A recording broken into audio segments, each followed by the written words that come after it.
നമുക്ക് കൊച്ചി മറൈൻ ഡ്രൈവിൽ നിന്ന് അല്പനേരം തലസ്ഥാനത്തേക്ക് ഒന്ന് പോയി മടങ്ങി വരാം. അവിടെ ഉമേഷ് ബാലകൃഷ്ണൻ ചേരുകയാണ്. നമ്മൾ ആദ്യം തന്നെ പറഞ്ഞു KPCC നിർവാഹക സമിതി യോഗം നടക്കുകയാണ്. ഓപ്പറേഷൻ സുപ്പേരയെ കുറിച്ചുള്ള വിവരങ്ങളുണ്ട്.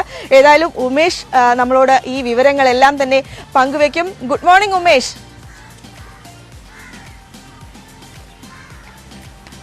Good morning Suvi. Good morning Pradeep.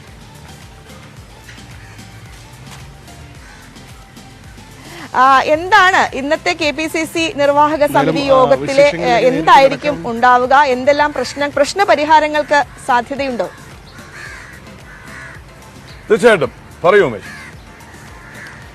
KPCC ഇന്നലെ ഭാരവാഹി യോഗം KPCC ഭാരവാഹി യോഗം ഇന്നലെ ചേർന്നിരുന്നു. അതിൽ തന്നെ ഈ MP-മാരുടെ പരസ്യ പ്രതികരണം, പ്രത്യേകിച്ച് ലോക്സഭയിലേക്ക് മത്സരിക്കാനില്ല എന്ന TN പ്രതാപിന്റെയും നിയമസഭയിലേക്ക് മത്സരിച്ചാൽ എന്ത് എന്നുള്ള ചോദ്യവുമായി ശശി തരൂർ MPയും എല്ലാം രംഗത്തെത്തിയ സാഹചര്യത്തിൽ ഈ പരാമർശങ്ങൾ വലിയ വിമർശനങ്ങൾക്ക് ഇന്നലെ തന്നെ കാരണമായിരുന്നു.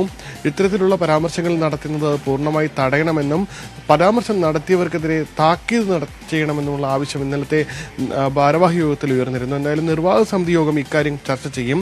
വലിയ വിമർശനം, കാരണം ഇത് ഇപ്പോൾ തന്നെ തടഞ്ഞില്ല എങ്കിൽ കൂടുതൽ പേർ സമാന അഭിപ്രായവുമായി രംഗത്തെത്താൻ സാധ്യതയുണ്ട് എന്ന് KPCC നേതൃത്വവും കരുതുന്നുണ്ട്. അതുകൊണ്ട് തന്നെ ഒരു താക്കീതിലേക്ക് ഇന്ന് കടക്കുമോ എന്നുള്ളതാണ് ഇന്ന് കാണേണ്ടത്. ഒരു പരസ്യ താക്കീതിലേക്ക് കടക്കുകയും അത് KPCC അധ്യക്ഷനടക്കം മാധ്യമങ്ങളോട് പറയുകയും ചെയ്യുന്ന സാഹചര്യത്തിലേക്ക് എത്തുമോ എന്നുള്ളതാണ്. എന്തായാലും വരും ദിവസങ്ങളിൽ ഇതുമായി ബന്ധപ്പെട്ട പരസ്യ പ്രതികരണം ഉണ്ടാകാതിരിക്കാനുള്ള നിർദ്ദേശങ്ങൾ ഇന്നത്തെ യോഗത്തിൽ ഉണ്ടാകുമെന്നുള്ള കാര്യത്തിൽ സംശയമില്ല. കൂടാതെ പുനഃസംഘടന വേഗത്തിലാക്കണമെന്ന് K മുരളീധരൻ MP അടക്കമുള്ളവർ ആവശ്യപ്പെട്ടിരുന്നു. പുനഃസംഘടന വേഗത്തിലാക്കാത്തതിന്, പ്രത്യേകിച്ച് മണ്ഡലം തലത്തിലും താഴെത്തട്ടിലുമെല്ലാമുള്ള പുനഃസംഘടന തടസ്സപ്പെട്ടിരിക്കുന്നതിന് വലിയ രീതിയിലുള്ള വിമർശനവുമായി K മുരളീധരൻ അടക്കം രംഗത്തെത്തിയിരുന്നു.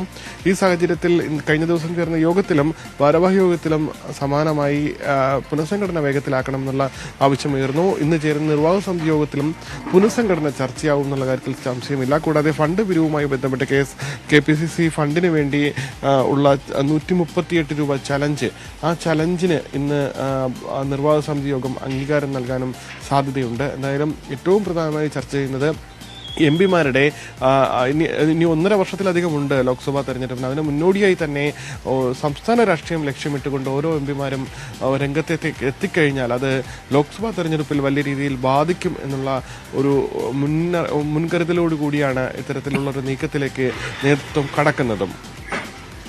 പ്രദീപ്.